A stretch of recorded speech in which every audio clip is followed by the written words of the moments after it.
What if everything around us is not quite as solid as it seems? Imagine the stars, the vast galaxies, even the chair you're sitting on. What if all of this, the entire universe, is fundamentally a thought? An immense idea existing within some form of consciousness. This concept might sound like something from a science fiction movie, a wild speculation.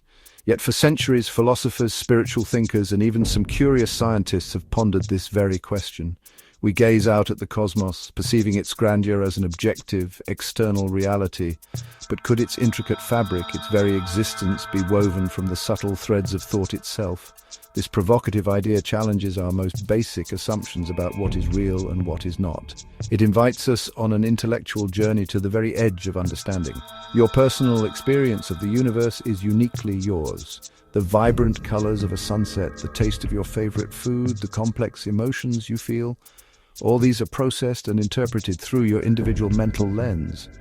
Is the shade of blue I see in the sky precisely the same shade you perceive? Probably not in every nuanced detail. This personal filter, your consciousness, actively shapes your individual reality from the raw data your senses collect. So in a very real sense, you are constantly co-creating your own personal slice of the universe. Your mind is not merely a passive camera recording an external world. Instead, it's an active participant, an artist rendering the grand spectacle of existence into meaningful experience. Then consider the reality we construct and agree upon together as a collective. We call this shared understanding society, culture, or accumulated human knowledge. Humans collaboratively build intricate systems, languages, laws, scientific theories, and artistic traditions. These shared thoughts, these collective agreements, create a powerful and seemingly stable intersubjective world that we all navigate. Think about something as fundamental as language. It's a complex web of symbols and sounds, given meaning only by our collective agreement to understand them in a certain way. This consensus reality feels incredibly solid and dependable, yet it is built upon layers of shared ideas, beliefs, and stories passed down through generations, constantly evolving as our collective understanding grows and shifts. Beyond our individual and collective minds, what if there's an even grander, more encompassing form of consciousness? Some philosophical traditions propose the existence of a universal mind, a cosmic consciousness that serves as the ultimate source, the very ground from which all reality springs. Imagine all individual minds like yours and mine as distinct ripples or waves on the surface of this vast, unfathomable ocean of awareness. This profound concept suggests that everything in existence is interconnected at the most fundamental level. The universe itself, in all its complexity and wonder, might be this mind, thinking, evolving, and experiencing its own being through each of us, and through every star and every galaxy. It's a truly staggering thought to contemplate as we look up at the silent, star-dusted night sky. Let's consider your dreams for a moment. When you are dreaming, your mind becomes an incredible architect, conjuring entire worlds from seemingly nothing. You might find yourself in fantastical landscapes, interacting with familiar people or strange new beings, experiencing a whole spectrum of events. These dream elements, the places, the characters, the unfolding narratives, often feel astonishingly real while you are immersed in them, don't they? You experience genuine emotions, vivid sensations, and a story that seems to have its own logic. Yet all of this intricate creation is happening entirely within the confines of your own consciousness. What if our waking reality is, in some ways, a similar phenomenon? Perhaps a more persistent, complex, and shared dream, but a dream nonetheless. Could the fundamental laws of physics be the underlying rules of this grand cosmic dream? This analogy offers a powerful way to visualize how mind could potentially generate the reality we experience. If we journey into the history of Western philosophy, we encounter a significant stream of thought known as idealism. Prominent thinkers within this tradition, such as Bishop George Berkeley, presented compelling arguments for the mind-dependent nature of reality. Berkeley famously coined the phrase esse est percipi, which translates to be is to be perceived. For an idealist, objects like a remote, unobserved tree falling in a forest only truly exist if there is a mind present to perceive them.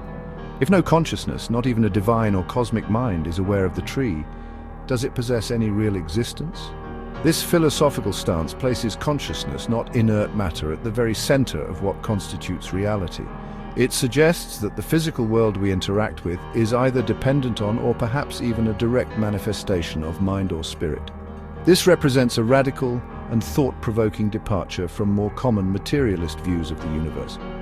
Now let us travel eastward to ancient India, where we find the profound philosophy of Advaita Vedanta. This ancient school of thought speaks of Brahman, which is described as the ultimate unchanging reality, a pure, undifferentiated, infinite consciousness.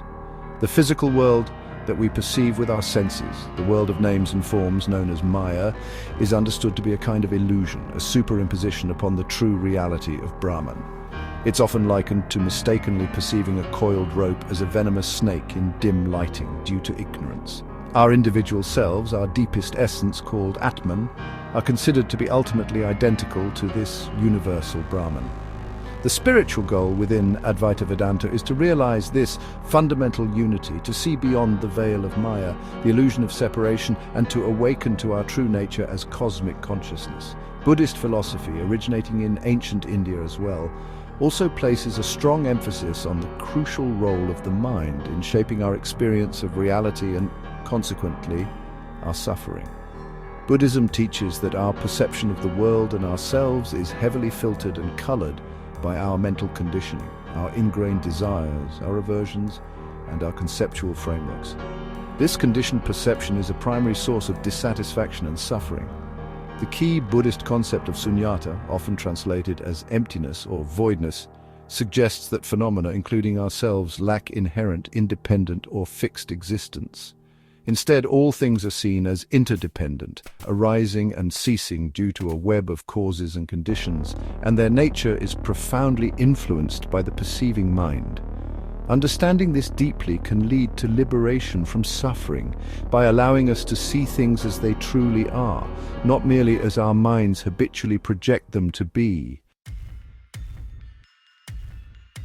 If we seriously entertain the idea that reality is fundamentally a thought, then the conventional notion of a purely objective world, one that exists entirely independently of any mind or observer, begins to dissolve.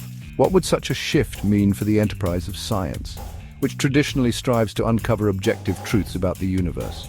It might suggest that all truths, even scientific ones, are contextual, dependent on the nature of the perceiving consciousness or the framework of understanding. Perhaps the laws of nature, which science uncovers, are akin to the grammar or syntax of this cosmic thought, the rules by which it unfolds.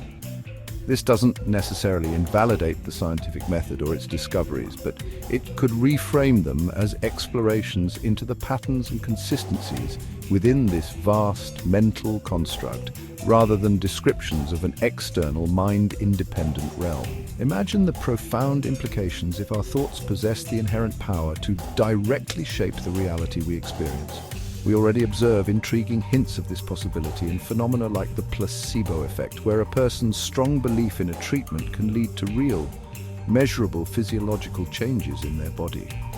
If the universe itself is mental in nature, then focused intention, collective belief systems, or deeply cultivated meditative states might exert a far more significant and direct influence on the world around us than we currently comprehend within conventional scientific paradigms.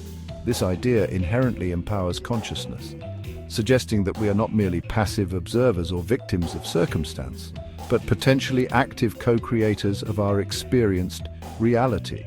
The universe in this view might be far more responsive to our inner states and collective consciousness than we often dare to believe. However, you might naturally ask some challenging questions. If reality is all just thought, why does it appear so remarkably consistent, stable, and predictable across different observers and over time? Why does gravity, for example, always seem to work in precisely the same way, pulling objects towards the Earth without fail?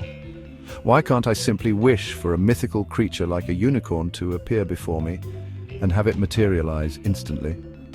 These are entirely valid and important challenges to the idea of a purely mental reality. Perhaps the rules or laws governing this thought-based reality are very deeply ingrained, analogous to the core operating system of a vast cosmic computer.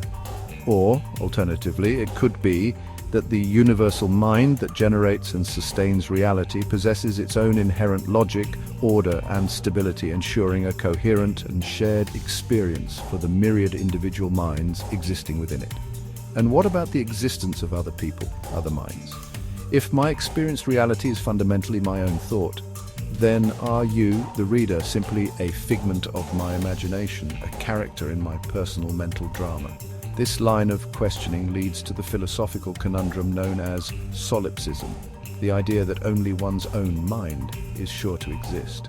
Or are you an independent center of consciousness, thinking and experiencing your own reality alongside me within a shared space? If reality is indeed a collective or universal thought, then other minds are not mere projections, but fundamental aspects of this shared mental landscape. Understanding precisely how individual consciousnesses interact, communicate, and co-create within a purportedly mental universe remains one of the most profound and perplexing mysteries we face. It's a question that touches the very core of our social existence and our sense of connection to others. Modern science and rapidly advancing technology offer us new and intriguing analogies to consider this ancient idea. Take, for instance, the simulation hypothesis. This hypothesis posits that our entire universe, with all its intricate laws and phenomena, might be an incredibly advanced computer simulation, perhaps created by a far more technologically sophisticated intelligence or civilization. In such a scenario, the reality we experience every day would essentially be lines of code, complex information processing, fundamentally a form of thought or programmed construct existing within the mind of the simulators or the computational system itself. This idea, which was once confined to the realm of science fiction stories, is now being seriously discussed and debated by respected physicists, cosmologists, and philosophers. It provides a contemporary, technologically grounded framework for contemplating the possibility of a constructed, non-fundamental reality.